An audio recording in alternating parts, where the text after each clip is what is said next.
Olunaku olwaleero njagala nkulaga engeri gy'ogenda okubeera nga ozinamu omukazi mu butuufu awulire ng'awoomerwa omukira gwo ate abeere nga buli w'abeera awo akumiisinga. Kino kijja kuyambako okubeera nti omuntu oyo takolekaawo, kubanga bw'anaawulira ng'ayimye akasimu ajja kukubira ggwe.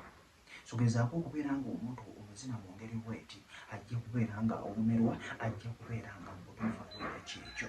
Ngenda okubeera nga nkulaga bu tips bw'ogenda okubeera nga okozesa okubeera ng'ate omuntu oyo ayongera okubeera ng'ayima bulungi nnyo. Olumatiza okubeera ng'omukwakira yonna eno omukiisinze yenna emiisizaako engalo naye mpolampola amagulu gonna nga kwakiridde buli kitundu okikuttemu, mu nviiri okuttemu, mu matu okuttemu, ku mwawo konna okuttemu, ku maaso kwonna oyisizaawo wonna olw'omubiri gw'ogudde. Kwata bulungi nnyo omukira gwo guno nga gw'ogulaba. Ogenda kugutwala obeere ng'otandika okubeera ng'oguyisa kuno waggulu. Kitegeera oguyisaako bw'oti. Kaakati kino ekigalo ky'ekisajja okiraba. Guno gwe mukira guli mu kuyisa kuno waggulu.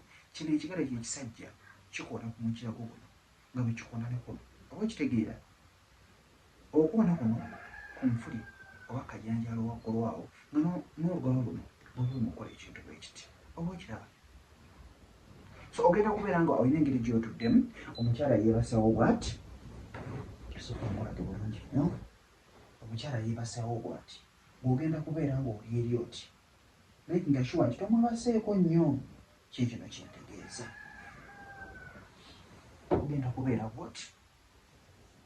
Bw'obeera bw'oti, then ojja kukwata bw'oti, otandika okubeera ng'oguyisaako kuno bw'oti. Oba okiraba? Bw'oguyisaako kuno bw'oti, kitegeeza nti luno lwebala lugenda kubeera kuno, lubeere nga lulina engeri gye lukwatirira kuno kuti. Wabula making sure nti ate tokibinula nnyo okubeera ng'okibinula oti. Making sure nti omukira guno guli ku straight line. Guli mu straight line bw'ogenda bwe buti. Olina okubeera ng'ate ogukolamu bw'oti. Olw'okukolamu bw'oti ayinza okulumwa. Jjukira bw'akeggula bulungi, oluzizi lwakamaliriza okubeera nga lujja.